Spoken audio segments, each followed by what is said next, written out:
Wax kasta waa macquul. Waa haddii aad aaminsan tahay macalinkaaga kugu wanaagsan waa qaladkaagii kuugu dambeeyay.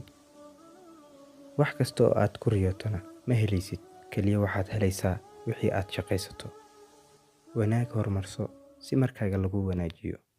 Marna ha u ooyin qof qalbigaaga dhaawacay, kaliya u dhoola cadday, dhehna waad ku mahadsan tahay sida aad fursadda igu siisay inaan raadiyo qof adiga kaa fiican. Aarsiga ugu weyn ee aad ugu aarsan karto dadka ku xumeeyay waa inaad iska cafisaa. Dhoola caddayntu waa jawaabta ugu fiican ee aad siin karto cadowgaaga. Indhahaaga waxaad ku arki kartaa waxa kaa horeeya oo kaliya, laakiin maskaxdaada wax kasta ayaad ku arki kartaa.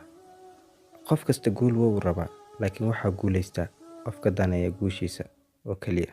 Haddii aad maanta dhagax tahay, beri diamond waad noqon kartaa. Maalin kasta waa fursad si aad noloshaada wax ugu beddesho.